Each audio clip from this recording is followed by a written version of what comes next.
A lo largo del pasillo resonaba el susurro de las noticias locales. Una pequeña radio estacionada al borde de una ventana transmitía la voz de una periodista de Round River News, quien notificaba el hallazgo del misterioso cuerpo, de identidad aún desconocida, que había aparecido bajo un puente de la ciudad.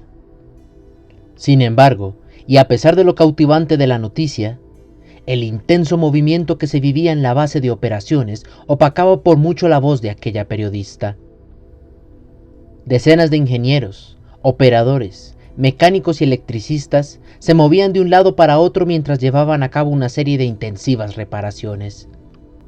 Una treintena de ojos repasaban un grueso paquete de planos, mientras que otro extenso grupo revisaba el estado de la instalación.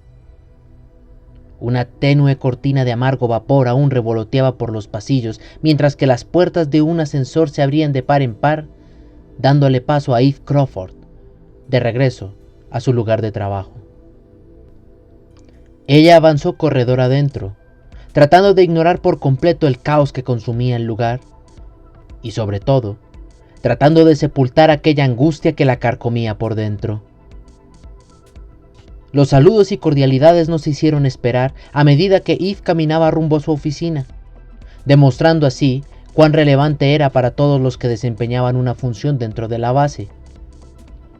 Con permiso, señorita Crawford, y qué bueno verla, señorita Crawford, repicaban de aquí para allá mientras sus zapatos picoteaban el baldosín.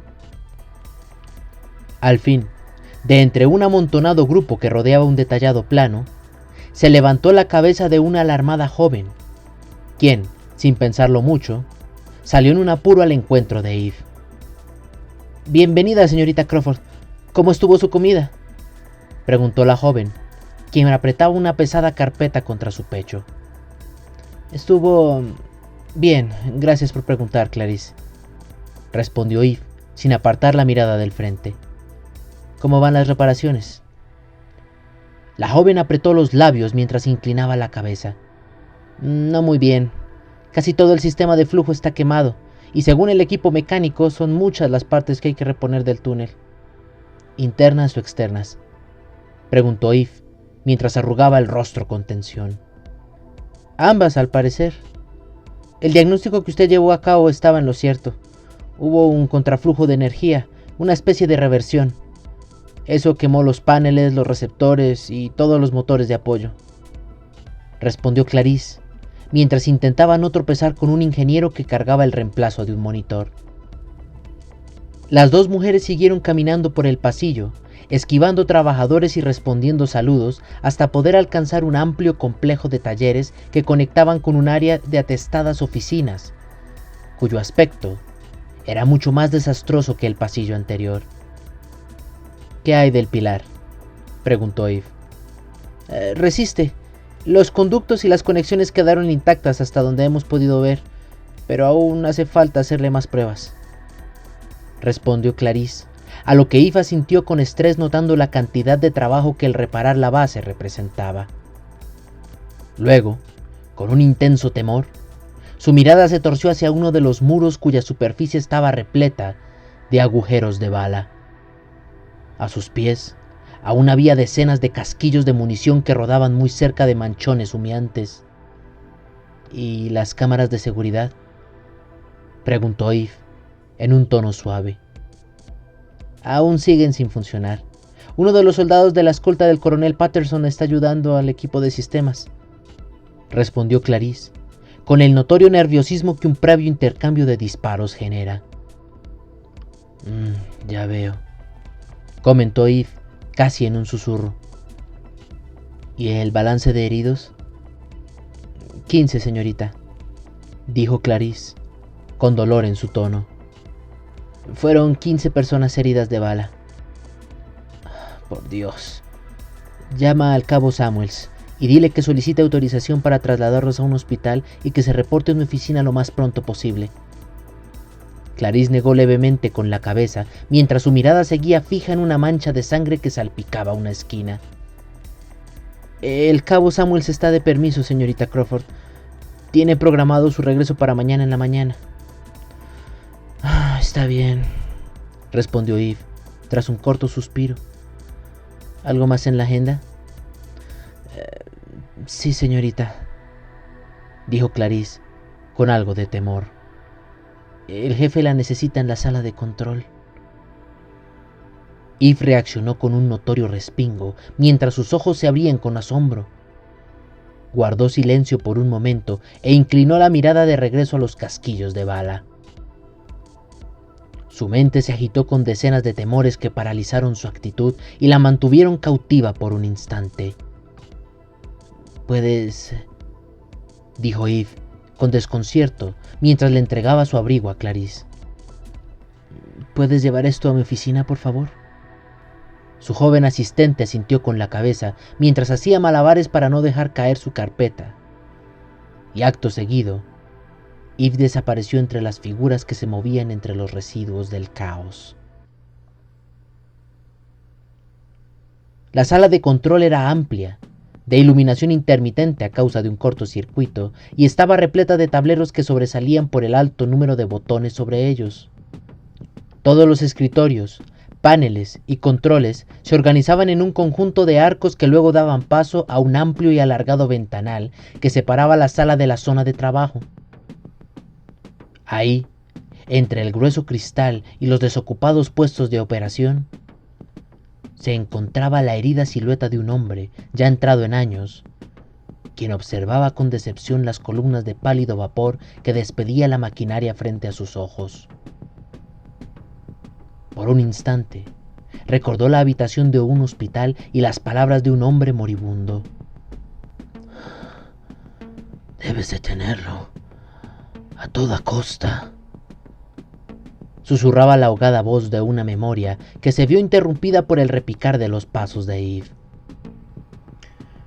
«Esta madrugada», dijo aquel hombre, encorvándose con malicia y adoptando un aspecto intimidatorio. «Esta madrugada, todo el sistema de la base falló por completo. La obra que he desarrollado por los últimos 40 años colapsó sorpresivamente, dejando en ridículo mi tesis. Sumado a esto, fuimos infiltrados y atacados por un desconocido armado que buscaba ante todo sabotear mi trabajo». El hombre se giró sobre su asiento y confrontó a Eve, mientras sostenía una bolsa de hielo sobre su rodilla derecha. «Aún así, ¿a usted le pareció prudente salir a tomarse un café?» Eve Crawford se detuvo a pocos pasos del hombre, mientras ocultaba su nerviosismo tras una fría expresión de seriedad. «No estaba de paseo, Dr. Wells», respondió ella con seguridad. «Mi papá es policía. Quería saber si había información respecto a nuestro atacante». «Ese no es su trabajo, señorita Crawford», aclaró un envejecido y enojado Jefferson Wells. Mi equipo está capacitado para obrar por su cuenta», respondió Eve, sosteniéndole la mirada. «No me pareció que mi ausencia entorpeciera las reparaciones». «Hablando de eso», interrumpió Wells, arqueando una ceja. «¿Cómo está la situación?» «Estamos en números rojos, doctor», respondió Eve con franqueza. «Hay demasiado por hacer y desconocemos el estado del túnel de condensación a profundidad. Hasta el momento, sabemos que hubo una alteración en el flujo de energía que contradijo los protocolos operativos. Más allá de eso, nada». Jefferson Wells asintió pesadamente, mientras su rostro se arrugaba con enojo. «El Comité de Inspección Militar sigue reunido en el segundo nivel. Deliberan sobre el futuro de este proyecto.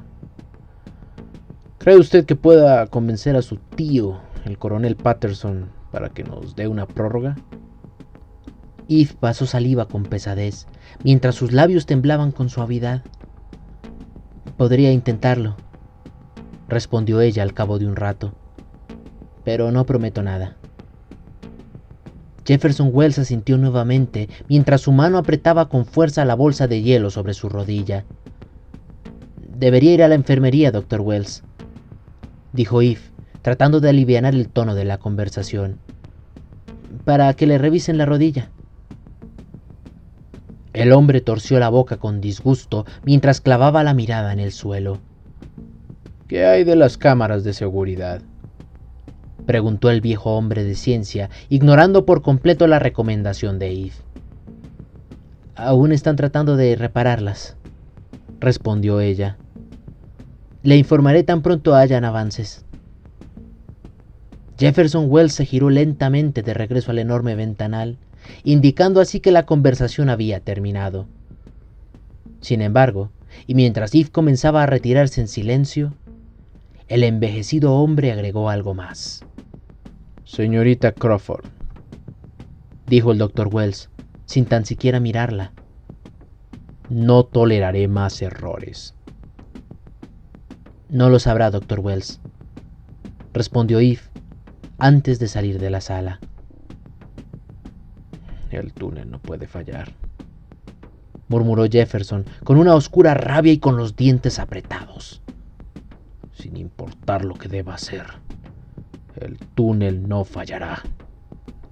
El viejo científico permaneció en silencio, sentado, mientras sus ojos se posaban fijamente en la gigantesca boca mecánica de aquel colosal túnel de condensación que se instalaba más allá del ventanal. A medida que el taxi avanzaba por la ruta oriental de Round River, la atención de Adrian Crawford parecía centrarse en una sola cosa. Luego de haber descubierto aquel impacto de bala en la pared de su sala, el detective regresó al jardín en busca de algún rastro o explicación, y gracias a la atención de Charlie, pudo encontrar un casquillo entre los arbustos no muy lejos de lo que parecía ser una jeringa de hierro. Pudo haber sido un adicto, sugirió Charlie. Dependiente de la heroína, tal vez. Aquello no hizo más que atormentar el caso. Adrian no supo cómo relacionarlo con su supuesto doble, ni con las decenas de preguntas que su muerte había levantado. El paso a seguir, luego de dar con esta nueva evidencia, era el tratar de encontrar algunas respuestas. Charlie insistió en regresar al río y buscar alguna pista de la segunda persona con traje de contención que el pequeño Dennis había visto esa mañana, mientras que Adrian, sin dar mayor explicación, aclaró que iría a la casa de sus padres para corroborar una sospecha. Así, los dos detectives separaron sus caminos con cautela para que nadie se percatara que, desobedeciendo las órdenes de la capitana Taylor, investigaban el mismo caso. Charlie se marchó primero, llevándose el Ford Fiesta consigo. Adrian, por su parte, se vio tentado en ir al garaje y sacar la vieja camioneta familiar.